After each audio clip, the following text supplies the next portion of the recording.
Yes. Um,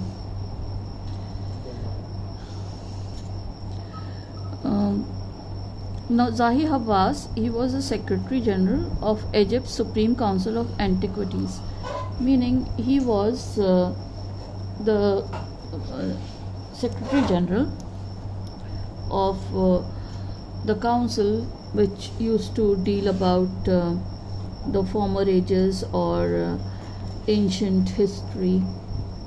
And as he leaned over the body for a long first look,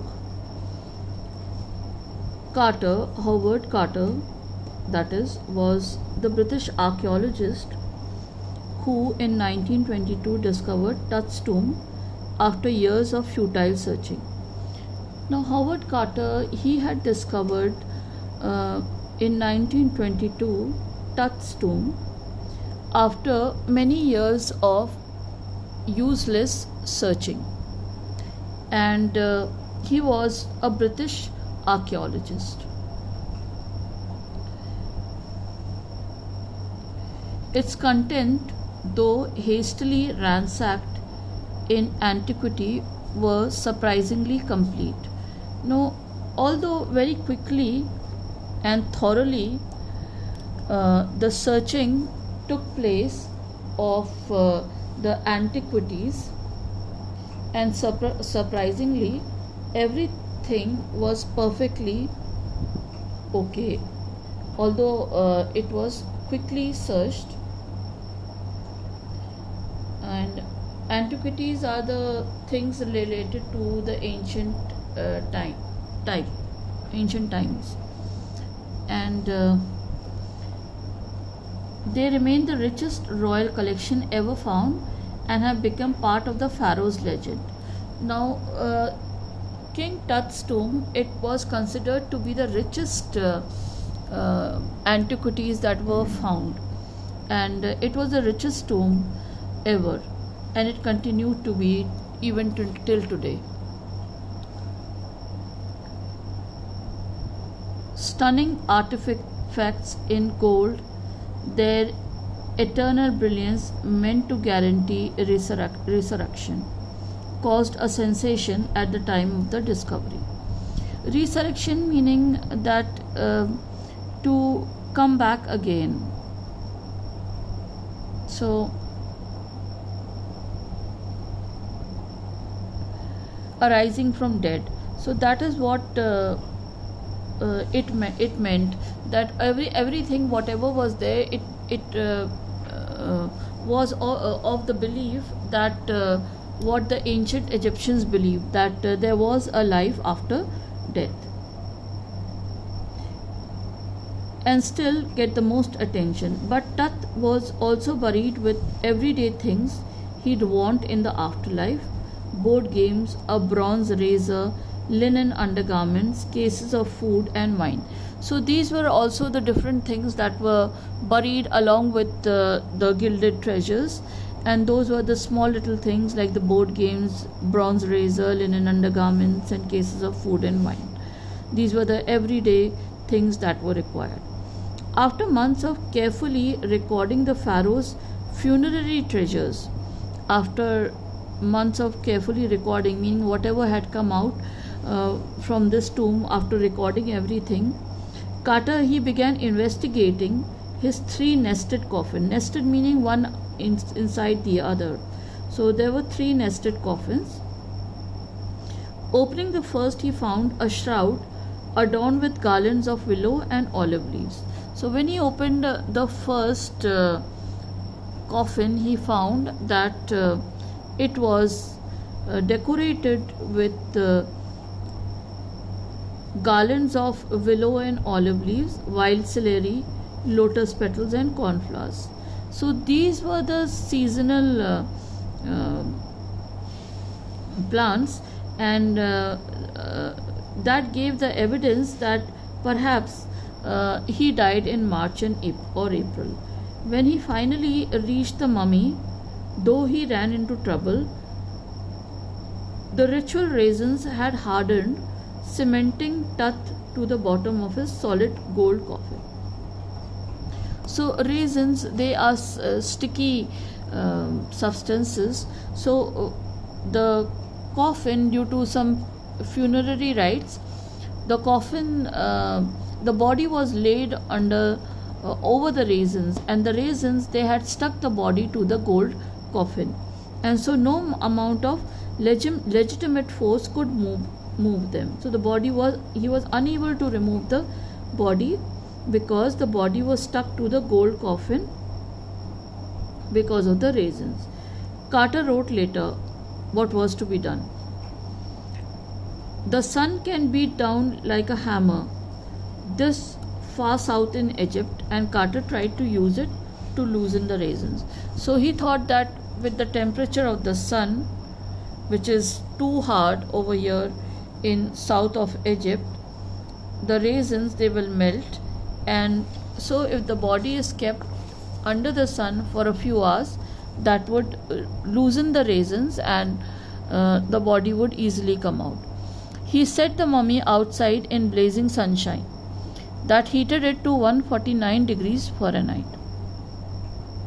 So he did it, but it was of no avail because the body, it was unable to move.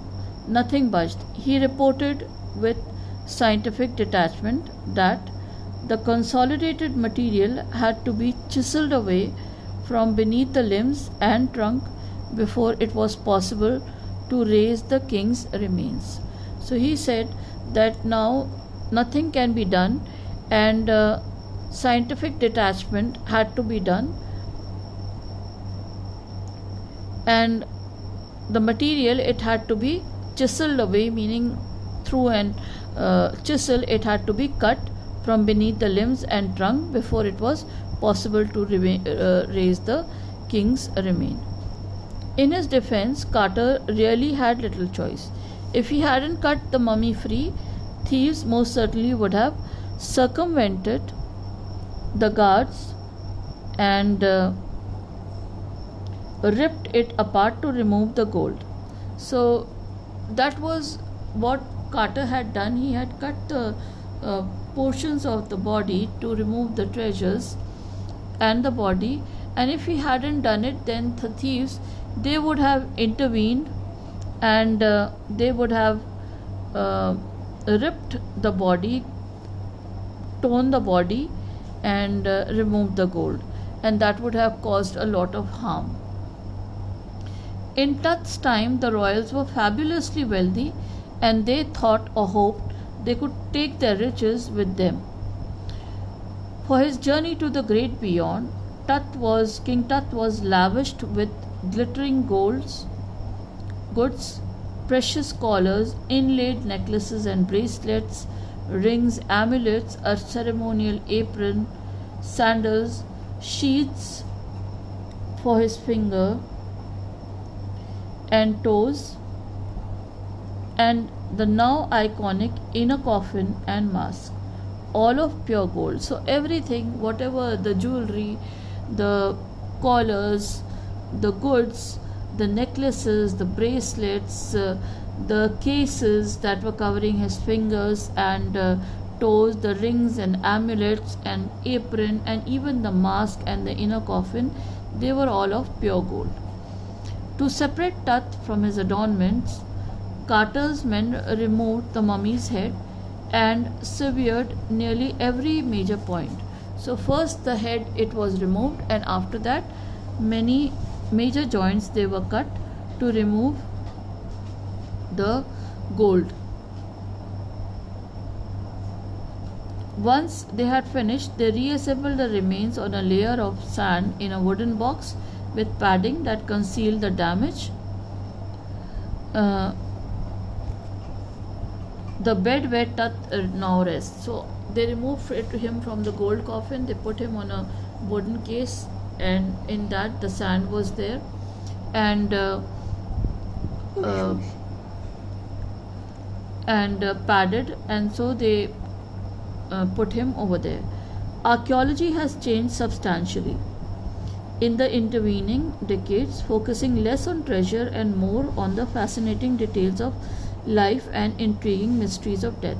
So later on, archaeology, it was not only the discovery of the gold and silver and the precious um, ornaments, now archaeology has changed, and it has changed so much that people, they do not focus more on the treasure. Now they focus on the mysteries that were related to the death of these pharaohs. And archaeology now, it also uses more sophisticated tools, including medical technology. And in 1968, more than 40 years after Carter's discovery, an anatomy professor x-rayed the mummy and revealed a startling fact. Beneath the resin that cakes his chest, his breastbone and front ribs are missing. So after 40 years of Carter discovering Tut's mummy, another anatomy professor, he x-rayed, and he said that the front ribs and the breastbone, they are missing. Today, diagnostic imaging can be done with computed tomography, that is CT or CT, by which hundreds X-rays in cross-section are put together like slices of bread to create a three-dimensional virtual body. And now with the CT scan, a virtual body, that is a scientific body, not the real body, it is made with the help of X-rays in cross-section. And what more could a CT scan reveal of Tut than the